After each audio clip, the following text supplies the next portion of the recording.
మత్తయి సువార్త 1వ అధ్యాయము 2వ వచనం. ఎవరైనా చదవండి, 1వ వచనం మాత్రమే. పరిశుద్ధ గ్రంథం మత్తయి సువార్త 1వ అధ్యాయము 2వ వచనం.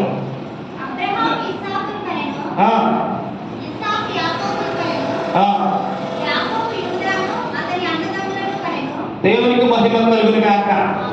పరిశుద్ధ గ్రంథంలో సెలవిస్తుంది, అబ్రహాము ఇస్సాకుని కనెను, ఇస్సాకు యాకోబుని కనెను, యాకోబు యూదా వాళ్ళ అన్నదమ్ములను కనెనని బైబిల్ సెలవిస్తుంది.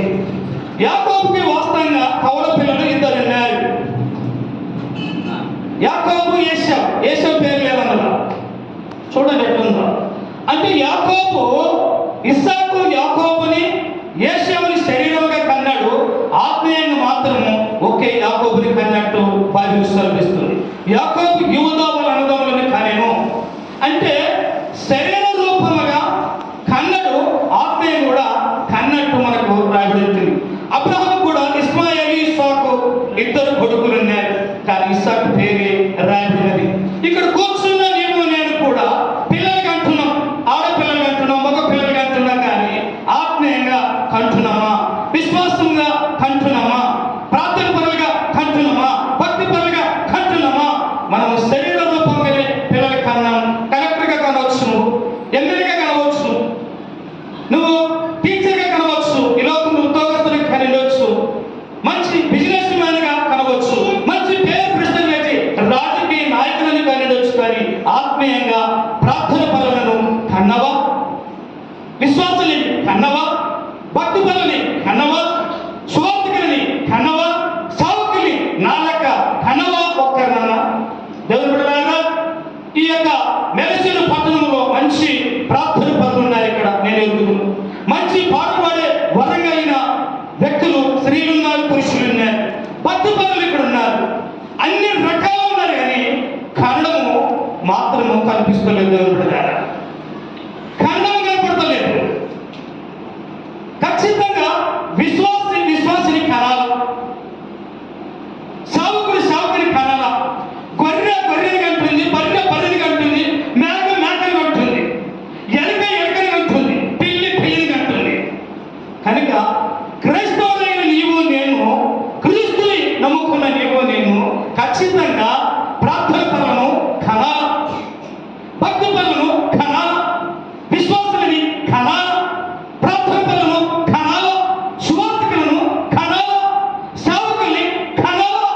ఒక్కరన్న కనాల. దేవుని బైబిల్ సెలవిస్తుంది, అబ్రహాము ఇస్సాకును కనెను, ఇస్సాకు యాకోబుని కనెను,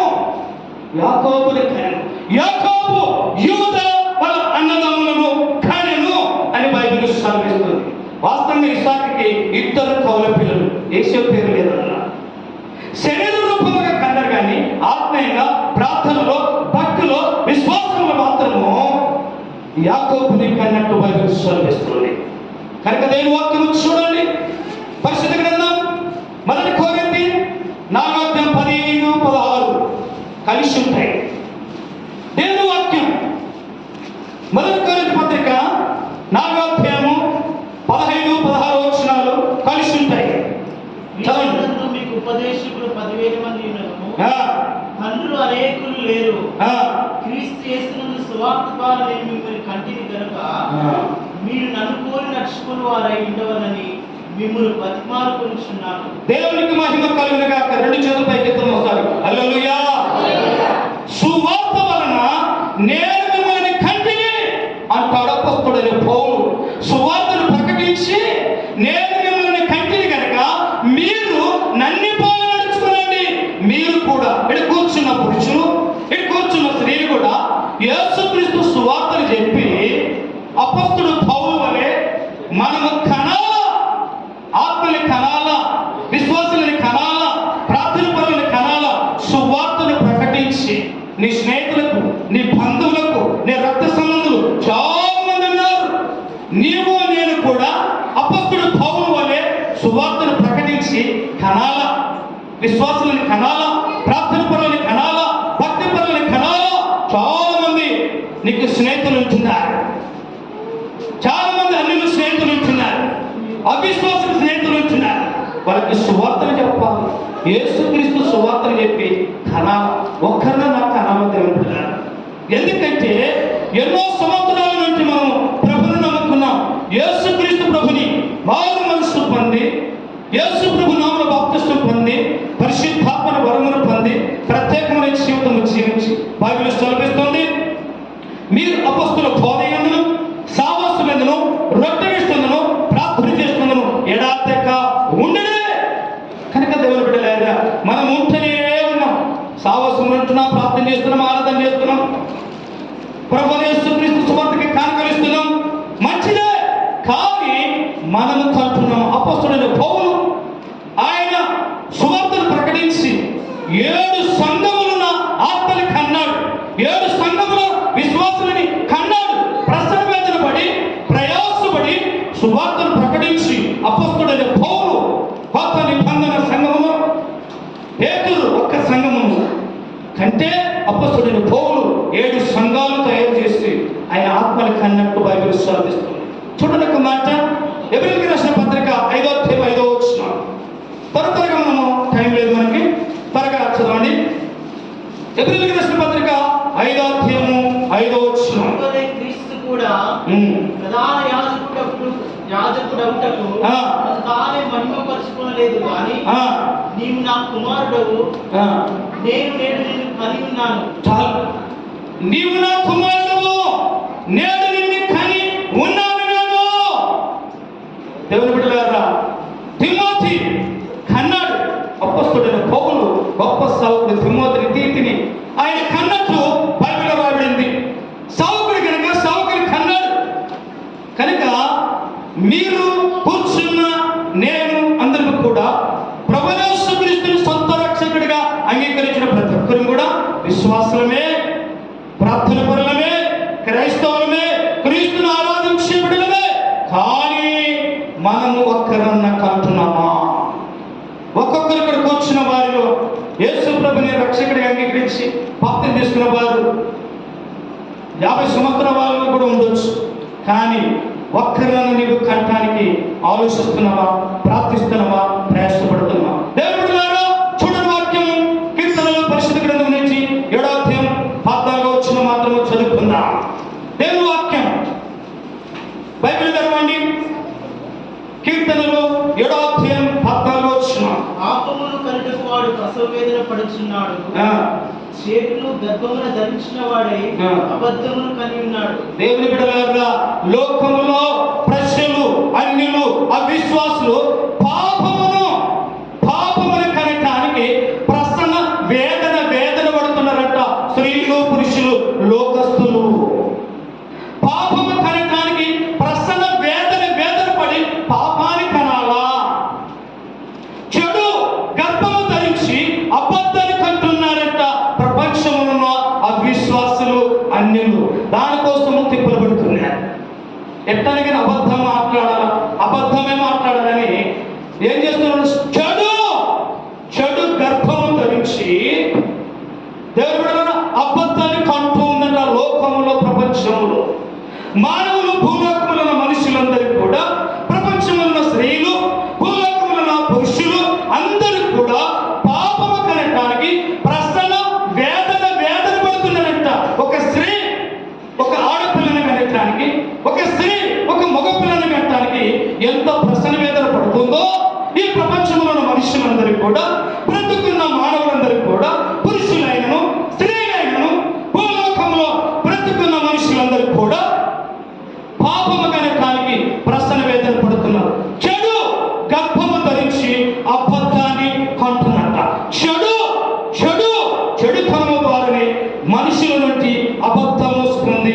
కంటున్నారంటే అబద్ధం బయటకు వస్తుంది. దేవుని వాక్యం చూడండి. యాకోబు పత్రిక 1వ అధ్యాయం 15వ వచనం. దేవుని వాక్యం యాకోబు పత్రిక 1వ అధ్యాయం 15వ వచనం. త్వరగా.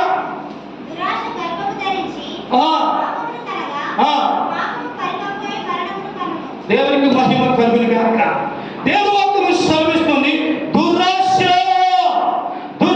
గర్భము ధరించి పాపము కనగా పాపము పరిపక్వమై మరణము కంటుంది. అంటే మనుషులు మరణించిపోతున్నారు.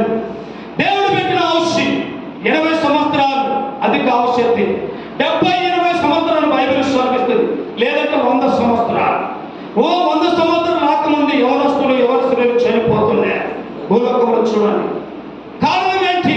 దురాశ. ఈ దురాశ వలన మానవుడు స్త్రీలైన పురుషులైన పాపము చేస్తున్నారు. దురాశ వలన దురాశ ఎక్కువై చేయరాని పనులు చేస్తున్నారు, ఆడరాని అబద్ధాలు ఆడుతున్నారు. ప్రపంచం అంతా కూడా భూలోకంలో మనుషులందరూ కూడా దురాశ గర్భము ధరించి పాపము కనగా పాపము పరిపక్వమై అది మరణము కంటుంది. ప్రపంచమంతా జరుగుతున్న సంఘటన బైబిల్లో రాయబడిన మాట.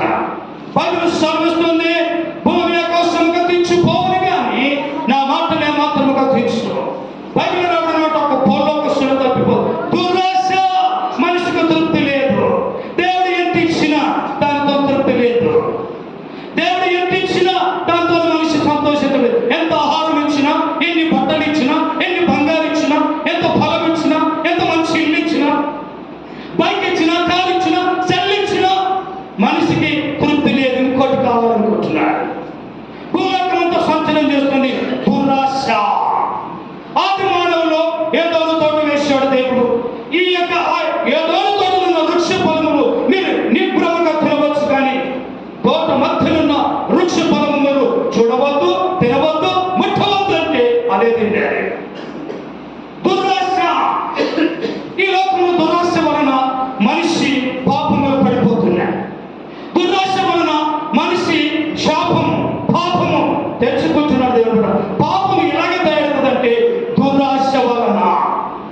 దురాశ వలన మనిషిలో పాపము రెడైతుంది. దురాశ వలన మనిషి హృదయంలో పాపము ఉబ్బుతుంది, అభివృద్ధి అవుతుంది మనిషిలో. ఎందుకంటే దేవుడు బైబిల్ సెలవిస్తుంది దురాశ. మనం కూరగాయల మార్కెట్కి వెళ్తాం, కిలో టమాటాలు వేసుకుంటాం. కిలో టమాటాలు వేసుకొని ఒక్క టమాటాలు కొసురు అడుగుతుంటారు. ఒక్క టమాటాలు కొసురు. నీ దగ్గర కిలో టమాటాలు పెట్టుకుని ఒక్క టమాటా తక్కువైందా? కొసురు.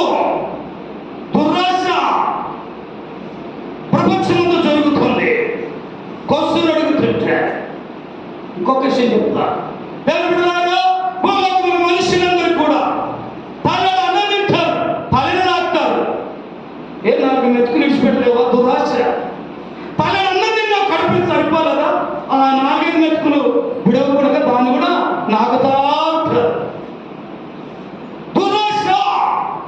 దురాశ గర్భము ధరించి పాపము కనగా పాపము పరిపక్వమై అది మరణము కంటుంది. దేవుడు ఇక్కడ కుటుంబం తెలియదని మామూలు ప్రాంతంలో ఆ కూలి పని పైన, సేను పని పైన ఏదైనా సరే 100 రూపాయల కూలి, 200 కూలి, 300 కూలి, 500 కూలి, ఎంత కూలి మాటన్నా అయ్యా కూలికి వస్తాము కానీ ఒక కలిసి కావాలంట. కూలి 500 ఇవ్వాలో మళ్ళీ దురాశ వలన కలిసి నడుతున్నా. ప్రపంచమంతా జరిగే సంఘటన చెప్తున్న దేవుడు దురాశ గర్భము ధరించి పాపము కనగా అది పాపము పరిపక్వమై మరణం కంటుందంటే మనిషి నాశనమైపోతున్నాడని బైబిల్ సెలవిస్తోంది. దురాశ ఉన్నదానితో తృప్తి పడడం లేదు. ఒక స్త్రీ తన సొంత భర్తతో తృప్తి పొందడం లేదు, ఇంకొక పురుషుడు గారు అనుకుంటాడు. దురాశ. ఒక పురుషుడు తన భార్యతో సంతోషించడం లేదు, ఇంకొక భార్యగా ఉంటాడు. దురాశ. ఈ దురాశ వలన పాపము తయారవుతుందని దేవుని వాక్యము సెలవిస్తోంది. కనుక దేవుడు చూడని వాక్యం మత్తయి సువార్త 1:21 త్వరగా మత్తయి సువార్త పరిశుద్ధ గ్రంథం నుంచి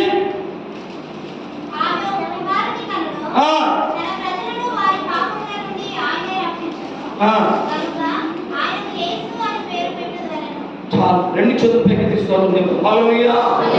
ఆయన ఒక కుమారుడుగా నింది. ఆయన మరియమ్మ అనే ఆమె ఒక కుమారుని ప్రపంచంలో మనుషులందరూ కన్నారు. మనుషులందరూ కూడా ఈ లోకంలో చాలా మంది కుమారులు కంటున్నారు, కుమార్తెలు కంటున్నారు, కానీ ఒక ఆయన ఉంది మరియమ్మ అని. ఆయన ఒక కుమారుని కన్నది. ఆయన తన ప్రజల్ని పాపం నుండి ఆయనే రక్షించిన కనుక ఆయనకి యేసు అని పేరు పెట్టబడింది. తప్పడు కొట్టండి. ఎలాంటి పాపము నుండి సరే, ఈ ప్రపంచంలో ఎలాంటి దోషం ఈ లోకానికి వచ్చాడు. ఆయన కూడా కుమారునిగా ఉన్నది. కానీ భూలోకంలో ప్రజలు తన పాపముల నుండి రక్షించడానికి కుమారుని కన్నది. ఆయన పేరు యేసు. యేసయ్యా, నా పాపాలు క్షమించని నువ్వు అడిగితే చాలు, పాప క్షమాపణ నీకు దొరుకుతుంది, పాప విముక్తి నీకు దొరుకుతుంది. ఈ ప్రపంచంలో ఎక్కడ దొరకదు, ఏ కొట్టులో దొరకదు, ఏ దేశంలో దొరకదు. ప్రభువైన యేసుక్రీస్తు దగ్గర మాత్రమే పాప క్షమాపణ, పాప విముక్తి దొరికేది. ఆయన ఒక కుమారుని కన్నది. తన ప్రజలు పాపము నుండి రక్షించిన కనుక ఆయనకి యేసు అన్ని నామముల కంటే పైనామం. ఏ నామముల రక్షణ లేదు. ఆకాశము కింద భూమి పైన యేసుక్రీస్తు నామముల రక్షణ, పాప క్షమాపణ. దేవుని బిడ్డలారా, కనుక ఆయన కుమారుని కన్నది. ప్రజలు ఎలాంటి పాపం నుండైనా ఆయన రక్షించగలడు. అగ్ని నుండి రక్షించగలడు, పాతాళం నుండి రక్షించగలడు, నరకం నుండి రక్షించగలడు, నిత్య నాశనం నుండి కూడా రక్షించగలడు. ప్రభువైన యేసుక్రీస్తు ప్రపంచంలో ఒక్కడే ప్రతి పాపము నుండి రక్షించగలడు. నువ్వు నమ్మితే యేసుక్రీస్తు ప్రభు మాత్రమే ప్రతి పాపము నుండి రక్షించగలడు. కనుక యేసుక్రీస్తు ప్రభువా, నా పాపాలు క్షమించని నువ్వు ప్రార్థించాలి. యేసుక్రీస్తు ప్రభువా, నా పిల్లల పాపాలు క్షమించయ్యా, నా కుటుంబ పాపాలు క్షమించని ప్రార్థన చేసేవాళ్ళండి. దీవించిన ఆయన, ఆశీర్వదించిన ఆయన. మంచిదే, నా కుటుంబాన్ని ఆశీర్వదించు, నా పిల్లలు ఆశీర్వదించను. కానీ ప్రభువైన యేసుక్రీస్తు దేవా, నా పిల్లల్ని, నా కుటుంబాన్ని, నన్ను, నా దోషులని, నా తప్పులను, నా అప్పులను క్షమించు నాయన. నువ్వు ఒక్కడవే భూమి మీద పాపములు క్షమించే అధికారం కలిగిన దేవుడు యేసుక్రీస్తు దేవుడు ఒక్కడే. చెప్పబోతా చూడండి, ఇంకొక మాట. యెషయా గ్రంథం ముగించుకున్నా, 7వ అధ్యాయం 14 వచ్చిన. యెషయా గ్రంథం 7వ అధ్యాయం 14 వచ్చిన. కాబట్టి ప్రభువు ఆయన సూచన మీకు చూపును, ఆలకించుడి. కన్యక గర్భవతి అయి కుమారుని కని అతనికి ఇమ్మానుయేలు పేరు పెట్టును. దేవునికి మహిమ కలిగిన హల్లెలూయా చెప్పండి. హల్లెలూయా. ఆయన ఒక కుమారుని కనును. కన్యక దేవుడు కన్యక కుమారుని కని ఆయన పేరు ఆయన కన్యక ఒక కుమారుని కనును. ఆయన పేరు ఇమ్మానుయేలు. ఇమ్మానుయేలు అంటే దేవుడు మనకి తోడని అర్థం. కబురోడు మనకి తోడుగా ఉంటానికి ఓ కన్యక కుమారుని కన్నది. మనల్ని విడవకుండగా, ఎడబాయకుండగా మనకు తోడుగా ఉంటాడు. ఆయన సృష్టికర్తన దేవుడు మనకి తోడుగా ఉంటాడు. భార్యకి భర్త అప్పుడు తోడుగా ఉన్నాడండి, కొన్నాళ్ళు ఉంటాడు. భర్తకి భార్య కొన్నాళ్ళు తోడించారు, తల్లిదండ్రి పిల్లలకి కొన్నాళ్ళు తోడించారు, పిల్లలు తల్లిదండ్రికి కొన్నాళ్ళు తోడించారు. తర్వాత విడిచిపెట్టి అమెరికాకో, ఆస్ట్రేలియాకో, హైదరాబాద్ వెళ్ళిపోతారంట. మీరు కన్న పిల్లలు, ఈ ప్రపంచంలో మనుషులందరి కన్న పిల్లలు, నేను కన్న పిల్లలు మనతో ఎప్పటికీ ఉండరు. మన పిల్లలు ఉండరు, మన తల్లిదండ్రులు ఉండరు, మన అన్నదమ్ములు ఉండరు, మన అక్క చెల్లెలు ఉండరు, మన స్నేహితులు ఉండరు. మనని పుట్టించిన దేవుడు, మనకి రూపురేఖ కలిగించిన దేవుడు, ఆయన పాలకు చొప్పున మనని తయారు చేసిన దేవుడు, సృష్టికర్తన దేవుడు యేసుక్రీస్తు దేవుడు మాత్రమే సదాకాలము మనతోనే ఉంటాడు.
మనకి తోడుగా ఉండటానికి, అండగా ఉండటానికి, రక్షించడానికి, మన పరలోక రాజ్యము చేర్చడానికి ప్రభువైన యేసుక్రీస్తు ఈ లోకానికి వచ్చాడు. ఆయన నీవు ఎలాగా ప్రార్థిస్తున్నాం, ఎలాగ ఆరాధిస్తున్నాం, ఎలాగ స్తుతిస్తున్నాం. దేవుని బిడ్డలారా, ప్రభువైన యేసుక్రీస్తు అతి త్వరగా అన్నాడు. యేసుక్రీస్తు ప్రభువు కల్వరి శిలువలో ప్రపంచంలోని మనుషులందరి పాపముల నిమిత్తమే బలియాగమైపోయాడు. కల్వరి శిలువలో దహన బలయ్యాడు. ప్రభువైన యేసుక్రీస్తు ఆ కల్వరి శిలువలో దహన బలై ఆయన భూలోకంలో సాధారణమానుడిగా సమాధించబడ్డాడు. మరణముడు పగలుండి ఆయన మరణము చేర్చి సమాధిని బద్దలు కొట్టుకొని యేసుక్రీస్తు దేవుడు ఆది వారం నాడు పునరుత్థానుడై తిరిగి లేచాడు, తప్పకొట్టాడు. ఆయన ఒక్కడే ఆరాధనకరుడు.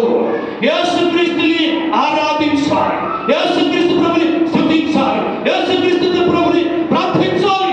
ఈ లోకానికి చెంతవరకు యేసు ప్రభు అన్నాడు.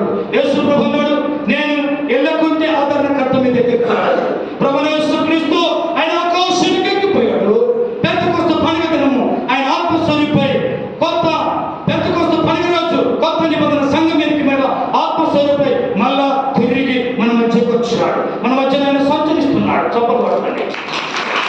ఆత్మస్వరూపై సంచరిస్తున్నాడు. ఆయన మన తాముంటున్నాడు. నువ్వు దేనికి భయపడద్దు. ఈ లోకంలో కరోనా వైరస్కు భయపడుతున్నారు, వ్యాధులకు భయపడుతున్నారు, భూకంపాలకు భయపడుతున్నారు, కరువులకు భయపడుతున్నారు, కష్టాలకు భయపడుతున్నారు, నష్టాలకు భయపడుతున్నారు, అప్పులకు భయపడుతున్నారు, అవిశ్వాసం అయిపోతున్నారు. విశ్వాసానికి కూడా ప్రభు అయిన యేసుక్రీస్తు ఉన్నాడు. ప్రభువైన యేసుక్రీస్తు నాతో ఉన్నాడు, నాకేం కాదని విశ్వాసం నీకున్నా. దేవుడు ఒక్క మాట చేసి ముగించుకున్నా. లోక స్వార్థ పరిశుద్ధ గ్రంథం 17వ అధ్యాయం 7వ వచనం చదువుకొని ముగించుకున్నా. లోక స్వార్థ పరిశుద్ధ గ్రంథం నుంచి 17వ అధ్యాయం 5వ వచనం చదవలేదా త్వరగా? అపోస్తలులు మా విశ్వాసం వృద్ధి పొందించమని ప్రభుతో చెప్పగా, అపోస్తలులుగా ప్రభువైన యేసుక్రీస్తు 12 మంది శిష్యులు ప్రభు దగ్గరికి వచ్చారు. ప్రభువా, మా విశ్వాసాన్ని అభివృద్ధి పరచున్నాయో, విశ్వాసాన్ని వృద్ధి పొందించు. ఇక కూర్చున్న నీవు నేను అన్నాడు, ప్రార్థన చేసింది. విశ్వాసాన్ని అభివృద్ధి పరచు దేవుడా, విశ్వాసాన్ని వృద్ధి పరచయ్యా, విశ్వాసం పెంచు. ఒక్కనాడని అడిగా మమ్మల్ని అన్నాడు. వాళ్ళు విశ్వాసాన్ని అభివృద్ధి పెంచుకున్నారు, విశ్వాసాన్ని పెంచుకున్నారు, ఆ విశ్వాసం అభివృద్ధి అయ్యారు. ఈ లోకంలో మనుషులందరూ కూడా ఆస్తిని అభివృద్ధి పరచుకోవడానికి 30 తిప్పలు పడుతున్నాయి. ఆస్తులు ఆస్తులు ఆస్తులు, డబ్బు డబ్బు డబ్బు జబ్బు లోకానికి పట్టింది. డబ్బులో అభివృద్ధి కావాలా, కోటీశ్వరుడు లక్షాధికారి అనిపించుకోవడానికి మనుషులు ప్రయాసపడుతున్నారు. కానీ 12 మంది శిష్యులు చూడి, యేసుక్రీస్తు ప్రభువా, మా విశ్వాసాన్ని అభివృద్ధి పరచున్నాయో, విశ్వాసాన్ని వృద్ధి పరచు. వృద్ధి అభివృద్ధి కావాలా. విశ్వాసం అంటేనే ఎత్తబడేది. అవిశ్వాసి విడబడతారు. విశ్వాసంలో అభివృద్ధి అయితే ఈ లోకంలో దేనికి భయపడదు. ఇలాంటి శోధనకైనా, వ్యాధికైనా, రోగంకైనా, కష్టానికైనా, నష్టానికైనా ఎలాంటి పరిస్థితి వచ్చినా నువ్వు భయపడావు. విశ్వాసం అభివృద్ధి అవడానికి ప్రార్థించు. విశ్వాసం అభివృద్ధి అవడానికి ఉపవాస ప్రార్థన, విజ్ఞాపన ప్రార్థించి అడుక్కోవాల్సి, యేసయ్యా నా విశ్వాసాన్ని అభివృద్ధి పరుచున్నాయన. 12 మంది శిష్యులు విశ్వాసాన్ని వృద్ధి పరిచినట్టుగా నా విశ్వాసాన్ని అభివృద్ధి పరచు. 12 మంది శిష్యులు వాళ్ళంతా సాక్షులైపోతే భయపడాలా. వాళ్ళ విశ్వాసం వృద్ధి పొందారు, విశ్వాసంలో అభివృద్ధి పొందారు, ఆస్తుల మీద పక్కొచ్చేవారు. ఈ రోజు కొత్త నిబంధన సంఘ సభ్యులందరూ కూడా విశ్వాసులందరూ అవిశ్వాసం అంటున్నారు. అన్యులను చూసి అవిశ్వాసం పాలెత్తున్నారు. ఈ లోకంలో ఆస్తులు ఉంటాయి, ఊడిపోతాయి. విశ్వాసం అభివృద్ధి. విశ్వాసులకు తండ్రి అయిన అబ్రహాముని జ్ఞాపకం చేసుకుంటున్నాం. విశ్వాసులకు తండ్రి అని పిలుస్తున్నాం. ఆయన ఎంత విశ్వాసంలో అభివృద్ధి అయ్యాడు. దేవుడు కూర్చున్న స్త్రీలారా, పురుషులారా, ప్రతి ఒక్కరు కూడా మన విశ్వాసాన్ని అభివృద్ధి చేస్తున్నాం. అందరూ మోకరించండి. ప్రతి ఒక్కరు విశ్వాసాన్ని పెంచుకోమని దేవుని అడుక్కుందాం. ప్రభువా, ఈ లోకంలో శోధనకైనా, అవమానాలకైనా, ఎక్కిరింపులకైనా,